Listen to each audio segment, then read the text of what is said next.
El libro de Génesis, capítulo número 3, versículo número 7 en adelante. Entonces fueron abiertos los ojos de ambos y conocieron que estaban desnudos. Entonces cosieron hojas de higuera y se hicieron delantales.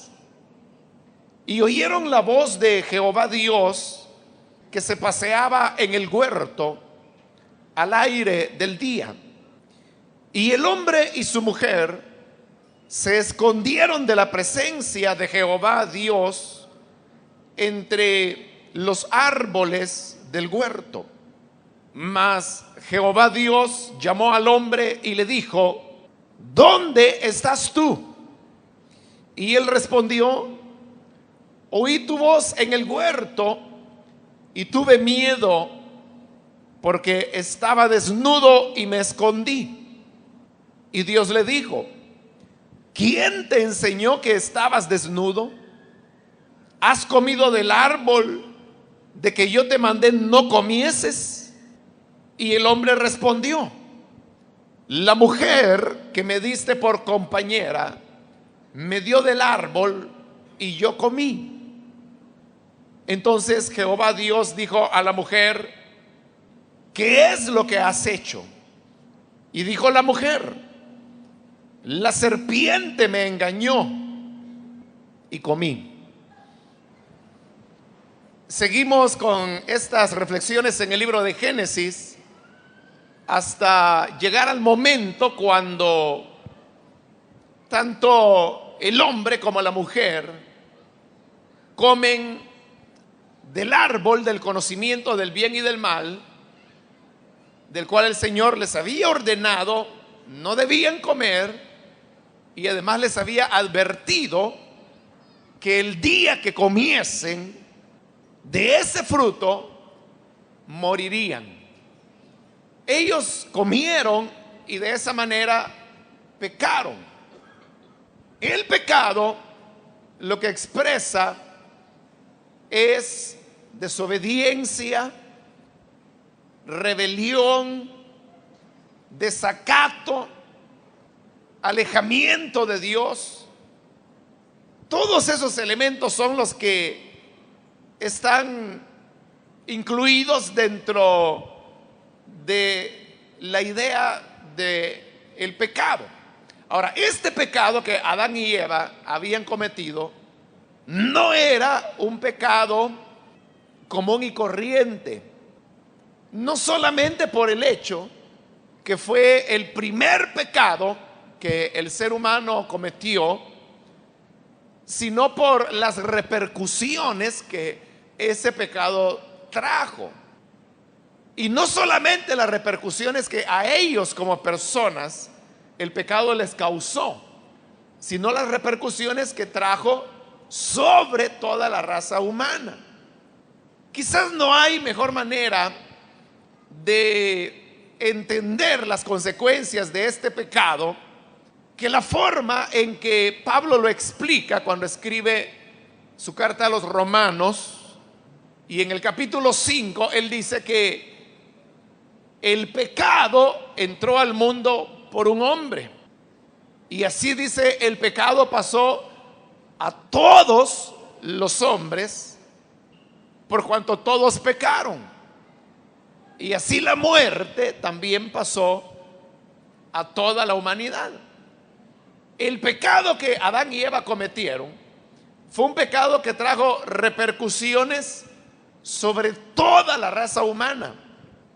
Incluso ha traído repercusiones sobre nosotros como humanos que somos, y lo tendrá sobre los hijos, los nietos y todas las generaciones que puedan darse hasta el final de los tiempos, por cuanto el pecado ha llegado ahora a ser parte de la naturaleza del hombre. Por ello es que al pecado de Adán y Eva se le llama el pecado original, pues es el origen del pecado, la acción que ellos cometieron. Y como Pablo bien lo explica, por el pecado de Adán y Eva, los muchos fuimos constituidos pecadores. Es decir, que por el hecho de ser nacidos de mujer, nacemos en pecado. Por el hecho de ser humanos, por el hecho de ser descendientes de Adán, somos concebidos en pecado, como lo dice la Escritura, y nacemos con una naturaleza pecadora. A esa naturaleza también se le llama naturaleza adámica, porque es la herencia que Adán nos dejó. Y por eso se le llama herencia adámica, porque es la herencia que Adán dejó y es la naturaleza que nos inclina al pecado. Pero también nos dejó otra bonita herencia, la cual es la muerte, por cuanto el pecado conduce a la muerte. Como la Escritura lo dice, que la paga del pecado es muerte. Y siempre que el ser humano peca, dará a luz la muerte, como Santiago lo dice. Por eso digo, este pecado fue un pecado único en el sentido que no podrá reproducir las consecuencias que produjo ese pecado, ningún otro pecado que los seres humanos puedan cometer, pues esto supuso la caída del género humano. En el momento en que Adán y Eva pecan, dice el versículo 7 que ahora hemos leído, que entonces fueron abiertos los ojos de ambos. Cuando una persona peca, lo primero que ocurre es que sus ojos son abiertos.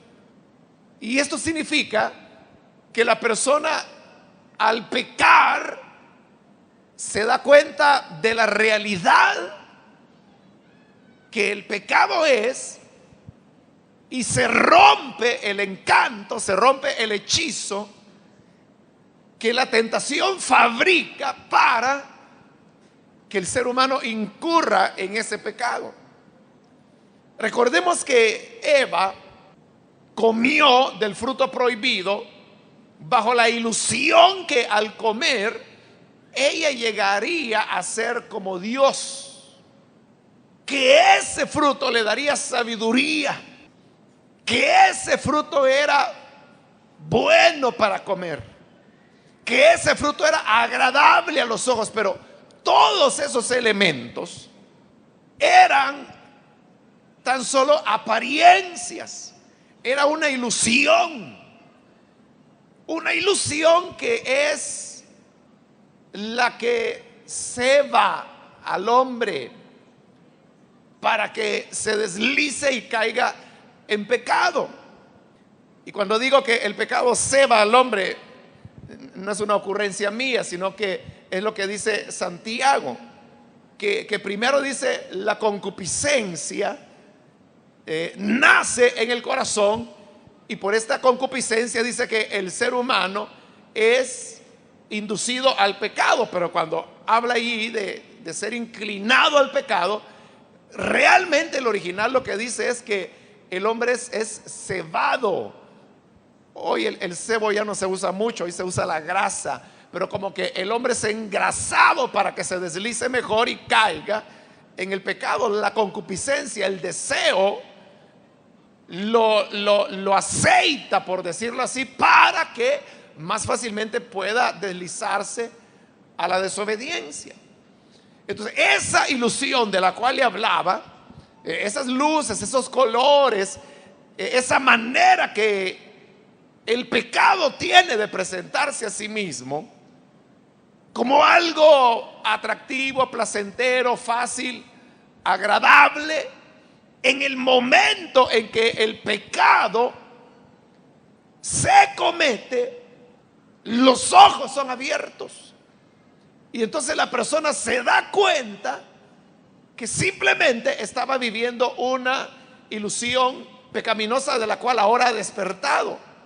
y ha abierto sus ojos, y ha abierto sus ojos a la realidad.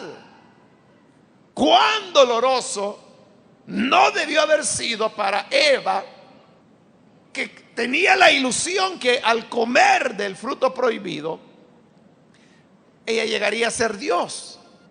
Y cuando lo hace y se le abren los ojos, se da cuenta que no es Dios.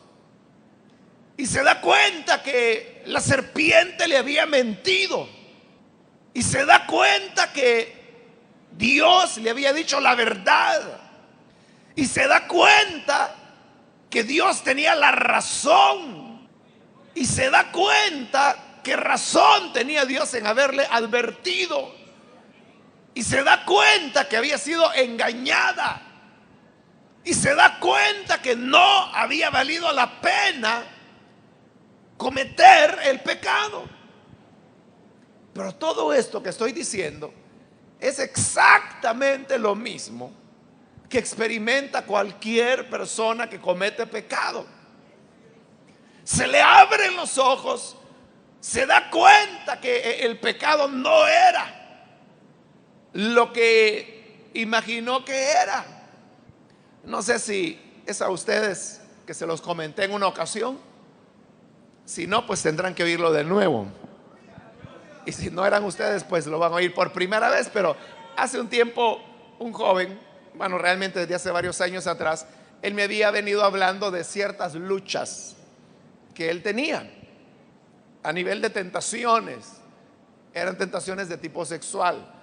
Y entonces él me hablaba de sus luchas. Entonces, y claro, me lo contaba porque buscaba ayuda. Entonces yo lo ayudé por años, por varios años.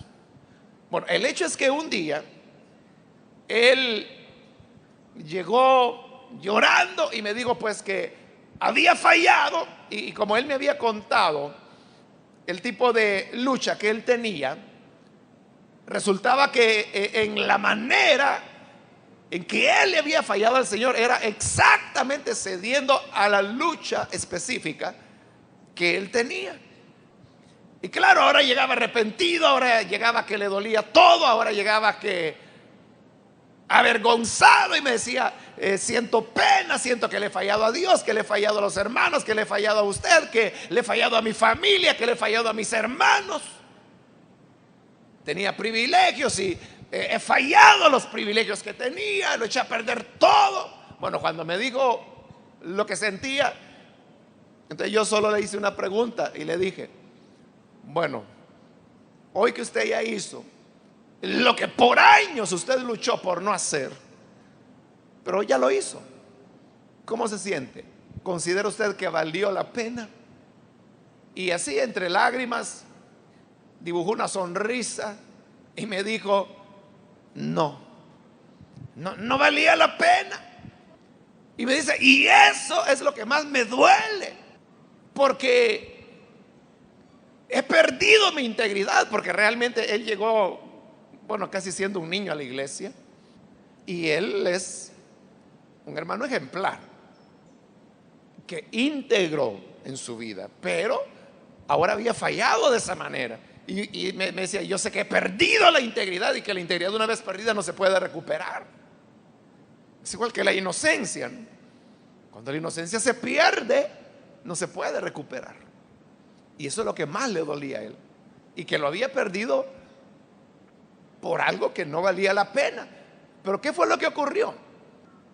Que mientras él resistió a la tentación, se sentía tentado precisamente porque el pecado le presentaba su tentación específica, que en la confianza que él me tenía me lo había dicho, pero se lo presentaba, bueno, yo no sé con qué tipo de fantasías o de qué manera, pero el hecho es de que para él era una tentación, era una lucha, y él venció sobre esa lucha por varios años. Y la Biblia dice, bienaventurado el que soporta la tentación. Pero lastimosamente falló y cede a la tentación. Pero ¿qué ocurre? Que al ceder a la tentación le son abiertos los ojos. Y entonces se da cuenta que todas aquellas luces, todos aquellos colores que el pecado le había pintado durante años y que él siempre había rechazado, no eran tales luces, sino que ahora era dolor, era amargura. Bueno, y hasta hoy, eso ocurrió hace varios meses, pero hasta hoy él todavía no se recupera, porque él sabe que el Señor le ha perdonado, él sabe que tiene un arrepentimiento, pero él ha desarrollado un temor y siente miedo de lo que pueda pasar. No miedo que Dios lo vaya a castigar, porque él se siente perdonado por el Señor, y aún si viniera un castigo, él está dispuesto a recibirlo. Pero temor hacia lo desconocido, de que qué va a pasar. Y yo no le puedo decir, mire, no tenga temor, ¿no? Porque uno no puede asegurar, mire, no le va a pasar nada por lo que ha hecho. Y el pecado es tan cruel que se las cobra de una forma que uno no puede decir, miren, no le va a ocurrir nada.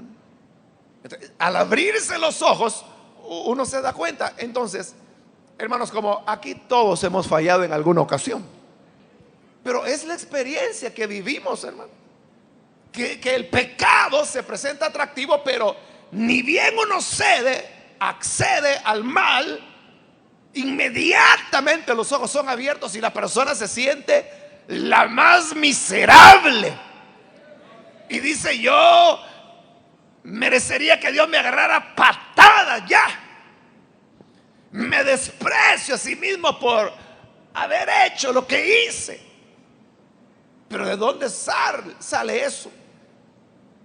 Del hecho que se nos abrieron los ojos y vimos la realidad y nos dimos cuenta que el pecado no valía la pena, no valía la pena, no valía la pena.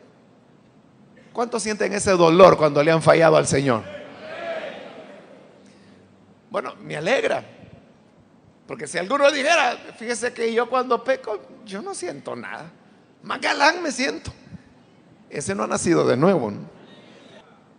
Porque solo el que tiene la naturaleza nueva, que se recibe por el nuevo nacimiento, se le abren los ojos. Bueno, ahora, cuando el hombre y la mujer pecan, recuerde que este hombre, como lo estudiamos en su momento, fue creado a imagen y semejanza de Dios.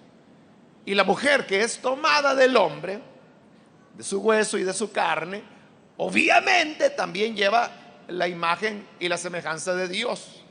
Esa imagen, en parte, se perdió en el momento de la caída. ¿Por qué razón? Porque ahora el hombre está haciendo cosas y la mujer están haciendo cosas que no reflejan la imagen moral de Dios. Están dudando de la palabra de Dios, están desobedeciendo a Dios. Veremos que es rota la armonía de la creación de Dios en diversos aspectos que vamos a mencionar. Hay una evasión de la responsabilidad, no hay una sinceridad, no hay una honestidad, y todo eso no es reflejo de la imagen y semejanza de Dios. Por eso le digo, ellos en parte habían perdido la imagen y semejanza de Dios, pero como recuerde que la imagen y semejanza de Dios viene por el hecho que el hombre fue creado por Dios. En el acto creador de Dios es que el hombre, el ser humano, recibe la imagen y semejanza de Dios. Aunque ellos habían pecado, seguían siendo criaturas de Dios y por lo tanto seguían conservando, ya no en su manera plena, la imagen y semejanza de Dios, pero sí la seguían teniendo. Por otro lado, recuerde que el hecho de ser o poseer la imagen de Dios es lo que hace del ser humano una criatura diferente a todas las demás que Dios ha creado. Y no vemos que después que el hombre haya pecado, que el hombre se haga semejante que el hombre se hizo semejante a un buey, o que la mujer se hizo semejante a una jirafa. No, ellos continuaron siendo diferentes y somos diferentes a las demás criaturas de la tierra. Nosotros no somos como los pollos, no somos como las ballenas, no somos como las vacas, sino que estamos dotados de una dignidad diferente que no varió aún con la caída. Y además de eso, aún después de la caída, la Biblia continúa afirmando que el hombre tiene la imagen y semejanza de Dios. No muy adelante, ahí a la altura del capítulo 9, veremos cómo Dios le dice a Moisés que el hombre, y ahí incluso está hablando después del diluvio, le dice que tiene la imagen de Dios. Y por eso Dios ahí le dice a Noé que él condena el homicidio, porque el que mata a un ser humano no está matando a un perro, no está matando un pollo, sino que le dice, está matando a un ser que tiene la imagen y la semejanza de Dios. Aun cuando estamos hablando del mundo post-diluviano. Pero aún más adelante, si queremos ir hasta Santiago, por ejemplo, la carta de Santiago, que es un pasaje que también hemos mencionado ya. Ahí dice que no es posible, dice Santiago, que con la boca con la cual bendecimos a Dios, maldigamos al hombre que ha sido hecho a imagen y semejanza de Dios. Otra vez Santiago está afirmando que el hombre, y allí está ya caído, obviamente. Está hablando ya en la época de la iglesia, pero sigue afirmando que tiene la imagen y semejanza de Dios. Eso significa que aun cuando el hombre ha pecado, y aun cuando el hombre sea incrédulo, aun cuando el hombre sea ateo, aun cuando el hombre sea perverso en extremo, o sea un criminal peligrosísimo, pero aún así, ese es un ser único, es un ser excepcional, cuya vida tiene un valor por el hecho de poseer la imagen y la semejanza de Dios. Entonces, aún el hombre más perverso, el más caído, tiene algo de la imagen, de la semejanza de Dios. Y para los cristianos, los que somos nacidos de nuevo, el Espíritu Santo está reconstruyendo en nosotros esa imagen que resultó dañada con la caída. Bien, habiendo aclarado eso, ahora vamos a considerar las consecuencias que trajo el pecado. Recuerde que Dios había dado una advertencia al hombre, y la advertencia era: el día que comas del árbol del conocimiento del bien y del mal, de cierto morirás. Pero no vemos que Adán haya muerto inmediatamente. Él no murió inmediatamente físicamente. Más adelante veremos que Adán vivió más de 900 años de edad antes de morir. Pero lo que sí se produce en él es la muerte espiritual, porque hay tres tipos de muerte. La muerte espiritual, que es la separación del hombre con respecto a Dios. La muerte física, que es la separación del alma con respecto al cuerpo.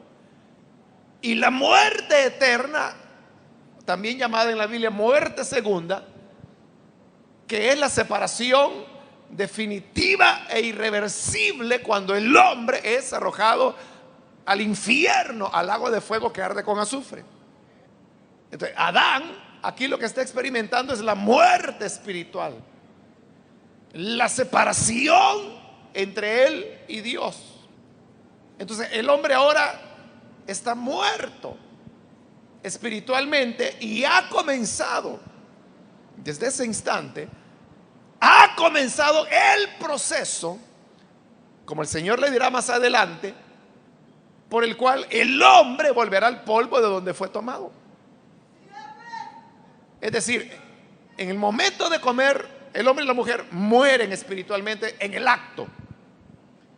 Pero ahí empiezan a morir físicamente de manera progresiva, de igual manera que todos nosotros aquí estamos muriendo a través del envejecimiento. El envejecimiento no es nada más que ir muriendo, muriendo, muriendo, muriendo hasta que un día se consuma la muerte y volvemos al polvo. Desde el momento en que nacemos empezamos a morir. Cada día que pasa nos vamos acercando a la muerte. Cada vez que usted cumple años es un año más cerca de la muerte. ¿Que cuándo ocurrirá? Eso solo Dios lo sabe. Pero que llegará, llegará. Entonces, el pecado primero trajo muerte espiritual. Ya vamos a hablar un poquito más de eso en el siguiente versículo. Pero ahora hay que decir algo más. Lo que Dios había creado era una armonía total. Armonía de la creación, armonía del hombre con la creación, armonía del hombre consigo mismo, armonía del hombre con la mujer. Era todo un mundo lleno de armonía, unido. Pero cuando el pecado entra, esa armonía se rompe. Se rompe porque comienzan a darse separaciones. Todo lo que estaba unido comienza a separarse. Y por eso es que cuando Pablo escribe su carta a los Efesios, que en mi criterio muy personal es la carta más profunda de todas las que Pablo escribió, porque es donde él tiene una visión cósmica de la redención, que va más allá del hecho que al creer en Cristo uno se salva. Pablo ve la redención del universo en Cristo.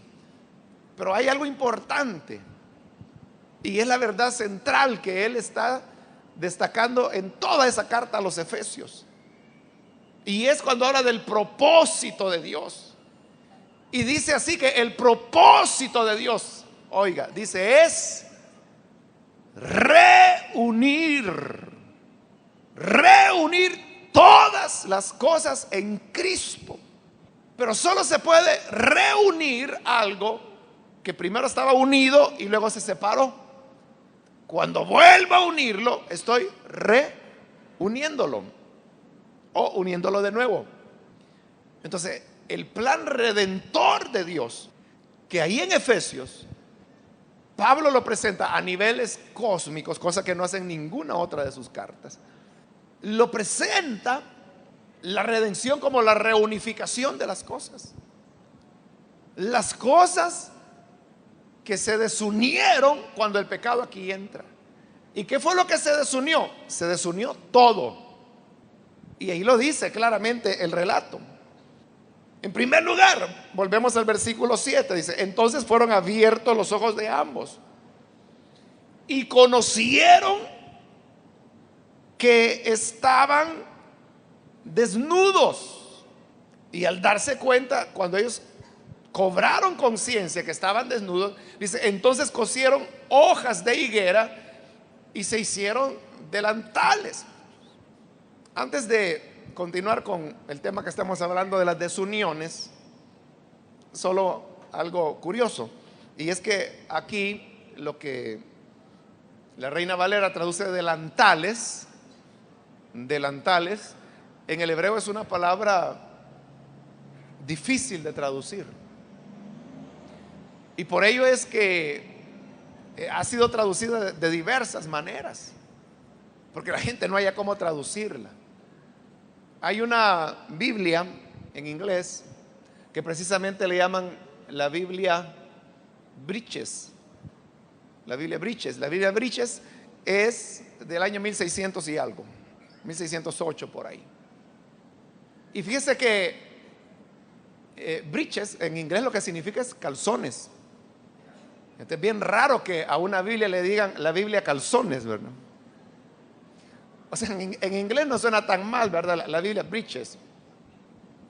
Pero lo que significa eso es la Biblia calzones, ¿no? Pero ¿y por qué le pusieron la Biblia breeches? Porque esa traducción, que es de 1600 y algo, 1608 creo, traduce que ellos se hicieron calzones con hojas de higuera. Entonces, a los lectores de esa época, imagínense, estamos hablando de 1608, les pareció tan cómico que se utilizara la traducción calzones o breeches en inglés, que por supuesto ya no es la palabra que se usa hoy en día, porque estoy hablando del inglés de 1600 y el británico, para terminar de coronar. Les pareció tan simpático que le pusieron la Biblia breeches, ¿no? Igual pues que la Biblia Reina Valera, que le llamaron la Biblia del oso, porque tuvieron la ocurrencia que en la portada ponerle un oso que estaba subiéndose a un árbol para agarrar un panal de miel. Todo el mundo la conocía como la Biblia del oso, y hasta hoy en día hay gente que se refiere a la Reina Valera como la Biblia del oso, pero esa era la Biblia calzones, ¿no? Entonces es bien difícil traducir. Aquí ha sido traducido como delantales, pero hay otras traducciones que no se complican tanto, y lo que quieren o lo que hacen es traducir trasladando la idea que en el hebreo se quiere dar, y lo que en hebreo se quiere decir es que se cubrieron. Y por eso es que en versiones muy recientes como la NBI o Nueva Versión Internacional se traduce que se cubrieron con hojas de higuera, dice. Y ahí se evitan problemas de traducción. Bueno, pero como decía, ese es solo un comentario curioso.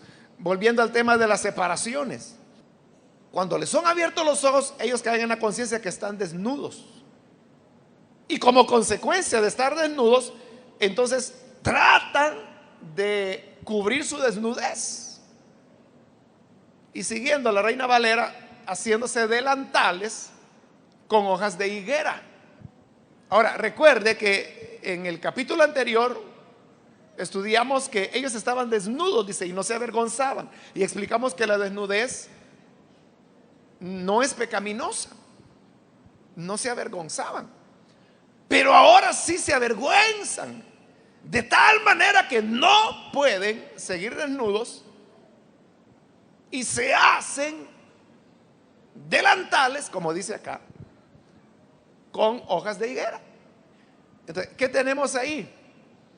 Que el hombre ahora se está avergonzando de sí mismo, porque el cuerpo de Adán no había cambiado, el cuerpo de Eva no había cambiado. Adán conocía perfectamente el cuerpo de Eva, porque quién sabe cuánto tiempo vivieron antes de la caída. Eva conocía perfectamente el cuerpo de Adán y no se avergonzaban ni de ver ni de que lo vieran. Y el cuerpo no había cambiado. Pero ¿qué era lo que había cambiado?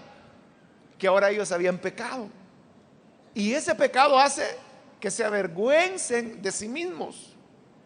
Ahí está hablando que el hombre está separado de sí mismo, porque el hombre no se acepta a sí mismo, el hombre se avergüenza de sí mismo. Ahí tiene una primera separación ya, que comienza en lo íntimo, en lo personal. El pecado produce separación, separa al hombre de sí mismo, o dicho de otra manera, aliena al hombre de sí mismo. De tal manera que el hombre, la mujer que ha pecado, no se acepta a sí mismo, no está contento ni contenta consigo mismo, se queja, quiere cambiar las cosas o por lo menos ocultarlas.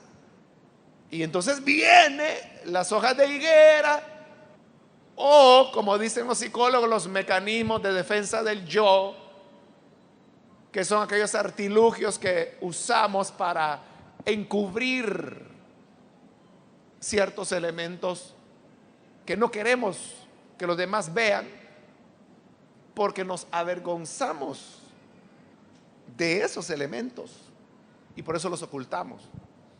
Entonces, hay separación del hombre consigo mismo.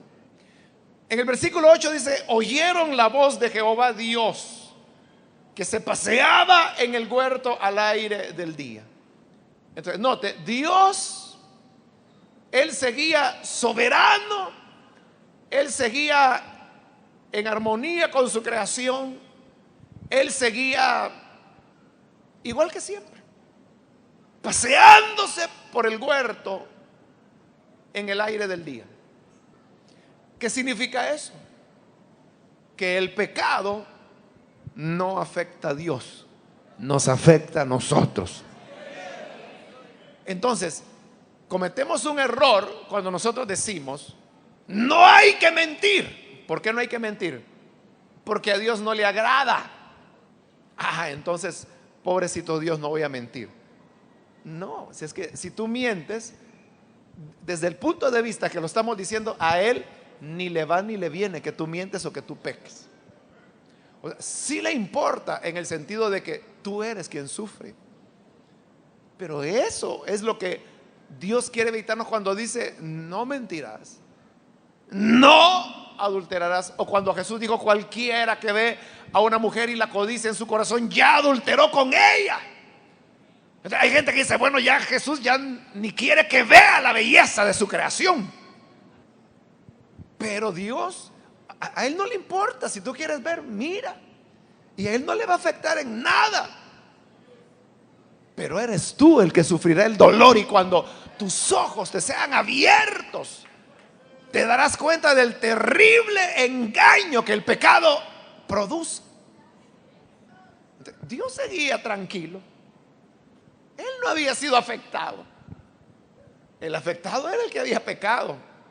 Y cuando el hombre oye, dice que oyó la voz del Señor Dios que se paseaba en el huerto al aire del día. Y oiga esto, y el hombre y su mujer se escondieron de la presencia del Señor Dios entre los árboles del huerto. Cuando Adán y Eva escuchan que el Señor venía, que Dios venía, ellos corren a esconderse. Ahí tiene usted la segunda separación. Hoy el hombre ya no tiene comunión con Dios, está separado de Dios, porque el pecado es lo que rompe la comunión entre Dios y el hombre. Ahora el hombre había pecado.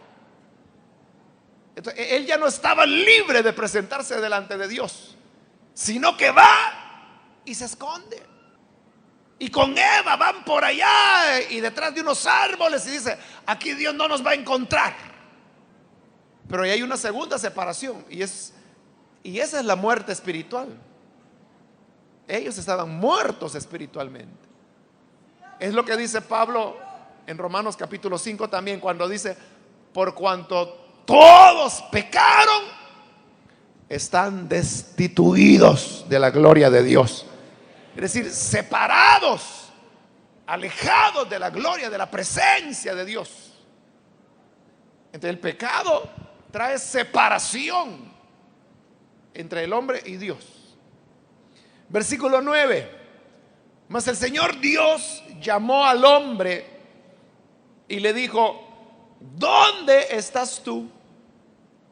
Note que aunque había entrado el pecado, aunque ellos estaban muertos espiritualmente, y aunque ahora había una pared de separación entre el hombre y Dios que se llama pecado, aún así Dios continúa comunicándose con el hombre, porque le habla y le dice, ¿dónde estás tú?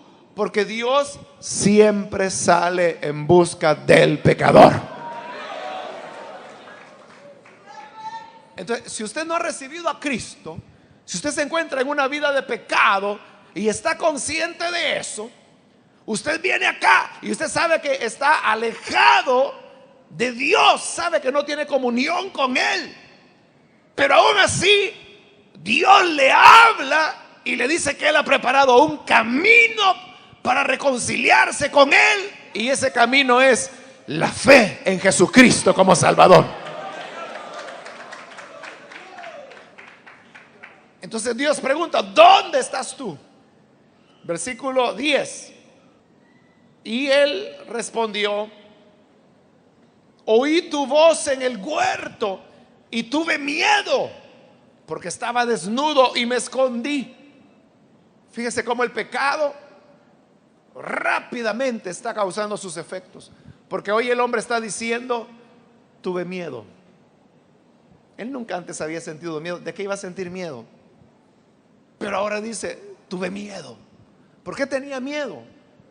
Porque Dios le había dicho, el día que comieres del árbol, morirás. Y aunque Adán no tenía ni idea de qué era la muerte, pero sabía que era algo que no era bueno. Y por eso hoy tiene miedo. Es igual que el niño cuando ha hecho algo malo en la casa y no está el papá, no está la mamá. Tiene miedo y dice, ya van a ser las 5, porque a las 5 llega el papá. Ya falta media hora. Ya faltan 15 minutos y cada vez más afligido. Porque sabe que cuando el papá llegue y se dé cuenta de lo malo que ha hecho, le castigará. Así estaba Adán acá. Tenía miedo y le dice, me escondí porque estaba desnudo. Versículo 11, Dios le dijo, ¿quién te enseñó que estabas desnudo? Es una pregunta que Adán nunca va a responder, pero es la primera pregunta que Dios hace. Ahora, ¿quién te está enseñando a ti? ¿De quién es que tú estás aprendiendo? ¿De quién estás aprendiendo? ¿Quién es tu maestro ahora? ¿Quién te enseñó que estabas desnudo? No quiso responder. Entonces le hace la segunda pregunta. ¿Has comido del árbol de que yo te mandé no comieses? Versículo 12. Y el hombre respondió, la mujer que me diste por compañera me dio del árbol y yo comí. Fíjese cómo el pecado, le dije, rápido está haciendo sus efectos. Porque viene Dios y le pregunta, ¿quién te enseñó que estabas desnudo? La serpiente. ¿Has comido del árbol que te mandé que no comieses? Sí, perdón, pero sí comí. Eso era lo correcto. Pero ahora viene Adán y escoge el camino incorrecto. Y él no quiere asumir su responsabilidad, sino que se la echa a la mujer, a su esposa, a Eva. La mujer, ella, me dio del árbol y yo comí. La mujer que tú me diste, ya casi diciéndole, tú tienes la culpa, porque si no me hubieras dado a esta mujer, yo no hubiera comido, ¿no? Pero oiga, ¿cuál piensa usted que fue la reacción de Eva? Porque allá estaba Adán y Eva escondidos, aquí no nos ven. Y desde ahí Adán estaba respondiendo, ¿comiste del árbol que te dije que no comieses? Señor, la mujer que me diste, y Eva que estaba ahí, ella me dio de comer. Ella me dijo, y yo comí. Ay, sí, cómo no, le hubiera dicho Eva, ¿verdad? Pero ¿qué ocurría ahí? Que se está produciendo otra separación entre el hombre y su mujer. Es decir, el hombre se está divorciando de otro hombre. O sea, entendido hombre en el sentido genérico, ¿no? O sea, hoy no hay armonía entre seres humanos. Hay separación dentro del hogar, dentro del matrimonio, como causa del pecado. Entonces, fíjese, el pecado causa separación. Y hemos visto cómo primero aliena al hombre con respecto a sí mismo, aliena al hombre con respecto a Dios. Ahora lo está alienando con respecto a otros seres humanos. Lo aliena dentro del matrimonio, lo aliena dentro del hogar, lo aliena dentro de su relación más estrecha, que es la del matrimonio. Entonces, como no asume la responsabilidad, viene Dios. Versículo 13. Entonces el Señor Dios dijo a la mujer, ¿qué es lo que has hecho? Y como ella no podía decir fue Adán, porque no había sido así, entonces dijo la mujer, la serpiente, sí, la serpiente, ella me engañó y yo comí. Me engañó y comí. Entonces, hoy le está echando la culpa a la serpiente. ¿Pero qué era la serpiente? Era parte de la creación de Dios. Era una criatura. Entonces, ahora, ¿qué ocurre? Que se está produciendo una separación entre el hombre y la creación de Dios. La armonía se ha roto. Y por eso es que Dios a continuación le dirá que no solamente es que el hombre ahora está despreciando la creación de Dios, sino la creación despreciará al hombre, porque Dios le dirá: cuando trabajes la tierra, cosecharás espinos, abrojos, es decir, malas hierbas. Entonces la naturaleza le paga mal al hombre y te quitará la fuerza hasta que vuelvas al polvo de donde fuiste tomado. Se produce una separación entre el hombre y la naturaleza. Y de ahí en adelante, hermano, el libro de Génesis es la historia de las separaciones entre naciones, separaciones entre pueblos, separaciones entre hermanos, como cuando Caín mata a Abel. Una serie de separaciones que nos han llevado al mundo actual. El mundo actual es un mundo desunido, donde todos estamos en contra de todos. El hombre separado de Dios, el hombre separado de sí mismo, el hombre separado de su prójimo, los hogares separados, los matrimonios separados, aunque estén viviendo juntos, pero no hay comunión. Separación con el medio ambiente que se las desquita con terremotos, incendios, sequías, inundaciones, huracanes, las naciones en guerra, los pueblos que se odian. Este mundo fue totalmente dañado y la armonía se perdió. Pero ahora Dios no va a abandonar este mundo a su destrucción, sino que viene el sueño de Dios, el proyecto de Dios de redimir a este mundo.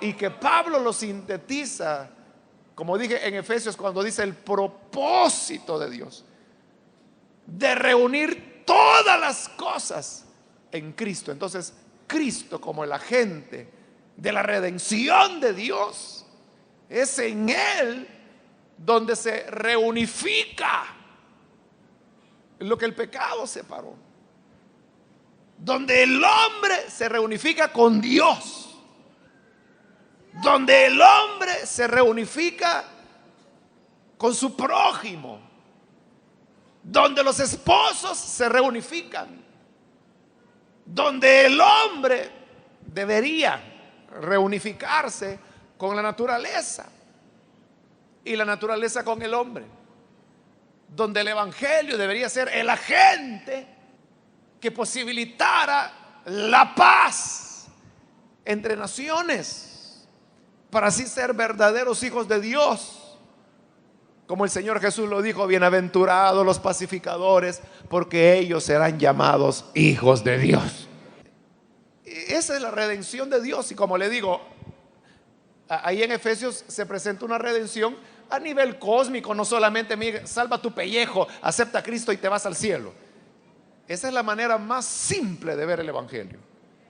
O sea, no digo que no sea el evangelio, ese es el evangelio y es parte importante del evangelio, pero es una visión muy estrecha de lo que es el evangelio, muy egoísta, diría yo.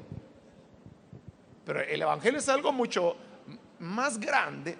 Lea Efesios y ahí verá cómo Pablo está hablando de cómo Cristo reconciliará las esferas celestes, y dice que los principados, las huestes de maldad, un día terminarán doblando la rodilla y toda lengua confesando que Jesucristo es el Señor.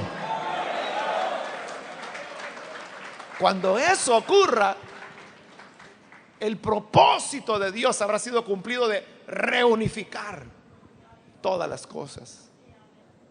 Entonces, resumiendo, el pecado, cuando se comete, inmediatamente provoca desilusión. El pecado siempre defrauda. Segundo, el pecado trae muerte, siempre. Tercero, el pecado separa al hombre de sí mismo. Cuarto, el pecado separa al hombre de Dios. Quinto, el pecado separa al hombre de su prójimo. Separa el hogar, separa padres de hijos. Y sexto, el pecado separa la armonía que había entre hombre y naturaleza. Todo ese daño que el pecado causó y que seguirá. Por eso le decía, el pecado avanza rápidamente, porque note, no hay un asumir de responsabilidad de ninguno. Nunca Adán dice, Señor, te desobedecí. Nunca Eva dijo, sí, pequé. Lo que ellos decían era verdad. Cuando Adán dijo, la mujer me dio de comer, eso era verdad. Pero no era lo que Dios quería escuchar. Lo que Dios quería escuchar era, te desobedecí. Ahora, que si la mujer le había dado, que si se le había dado un mico, que si se lo había dado una araña, eso no importaba. El hecho es que él había pecado. Y ese es el problema del hombre, que le cuesta reconocer, confesar. Por eso es que Dios, para perdonarnos, Él solo espera una cosa: que reconozcamos, o lo que la Biblia llama confesar. Pero siempre, hermano, hizo tal cosa. Fíjese que lo que pasó es que tal y tal cosa. Si es que ella es la que me llamaba por teléfono, me seguía, y viera que no me dejaba tranquilo, y que me enviaba papelitos, y que me enviaba regalos, y que tarjetitas. Y bueno, usted sabe que uno es hombre, y yo le decía, Señor, ayúdame, protégeme, no me dejes caer en tentación. Pero mire, llegó un día que, como el diablo es diablo, usted sabe, ¿verdad? Entonces hubo una situación en que ahí sí, ya no pude escaparme. Y como esta mujer, mire, es tremenda, pues fallé, pero yo no quería hacerlo. Pero todo es una historia de autojustificación. Y Dios no quiere oír eso. A lo mejor es cierto que ella te seguía, que te hablaba por teléfono, que te decía las tonteras que el pecado hace para engañarte. Pero cuando abres los ojos te das cuenta que era una mujerzuela que no vale ni un alfiler, y que mucho menos destruyeras tu hogar o dañaras y lastimaras tan hondamente a tu esposa por una mujer que hoy está contigo y mañana estará con 20, aparte de los 42 que fueron antes de ti, ¿no?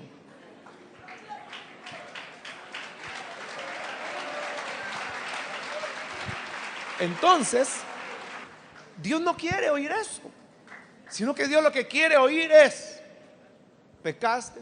Sí, Señor. ¿Qué hiciste? Fui infiel, y reconozco que he adulterado, y reconozco que tu palabra dice que los adúlteros no entrarán en el reino de los cielos, y por lo tanto me arrepiento y me humillo delante de ti. Eso es lo que Dios quiere escuchar. Y cuando Dios oye eso, entonces cuando dice, no te condeno, igual que David, cuando el profeta Natán llegó y le dijo, sinvergüenza, teniendo mujeral vos, le quitaste la única mujer que tenía tu fiel amigo Urías Eteo. Y David pudo haber comenzado una historia. No, si es que lo que pasa es que ella tiene la culpa, porque ¿por qué se anda bañando desnuda? Y yo, ustedes saben, yo subo a la terraza y ella sabe muy bien que desde allá arriba yo la podía ver. Entonces, ¿por qué no se metió a bañarse en otro lugar, no que desnuda? ¿Y cómo no me iba a tentar? Si yo soy hombre, también soy carne. Pero David no anduvo con cuentos. Todo eso es cierto.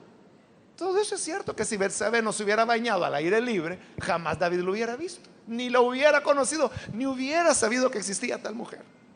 Pero David no buscó excusas, sino que cuando oye a Natán que le dice, ese hombre eres tú, David dice, es cierto, soy yo, me arrepiento. Y escribe el Salmo 51, que es el Salmo de arrepentimiento, donde dice, contra ti solo he pecado, límpiame con hisopo, lava mis pecados, recrea los huesos que has abatido, no me quites el gozo de tu salvación.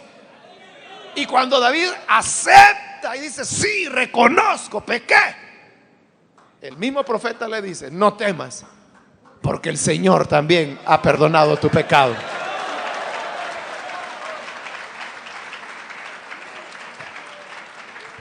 Por el reconocimiento, por la confesión.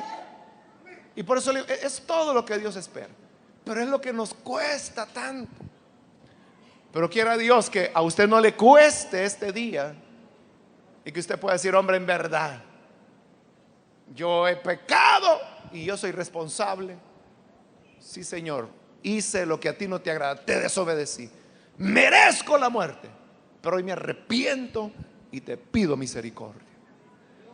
Y dice la Biblia: el que confiesa su pecado, el que reconoce su pecado y se aparta, alcanzará misericordia. Pero el que encubre su pecado no prosperará, nunca le irá bien. Amén. Vamos a orar, vamos a cerrar nuestros ojos. El pecado solamente causa separación, dolor, muerte. Pero Dios solamente quiere que nosotros reconozcamos, confesemos a Él, y al confesar, ahí tenemos el perdón. No dudo que en su pecado, en su falla, otras personas intervienen. Usted dirá: si es que mi esposa hace así, mi esposo hace así, si es que donde yo trabajo hablan de esta manera. Y yo no dudo, le creo. Pero Dios no quiere escuchar eso. Dios lo que quiere es un reconocimiento. Dios no le preguntó a Adán: mira, ¿cómo fue que comiste? Cuéntame. No, era ¿comiste o no? Solo tenía que decir sí y punto. De ahí que si la mujer le había dado, eso era un asunto que nada tenía que ver con el asunto esencial. Entonces, de igual manera, usted puede decir: si es que yo soy violento porque cuando era niño mi papá me trató violentamente y por eso es que yo soy violento con mi mujer. No, tú eres violento porque eres un pecador. Y yo no digo que en tu infancia no te hayan maltratado, pero ahora tú eres responsable de tus actos.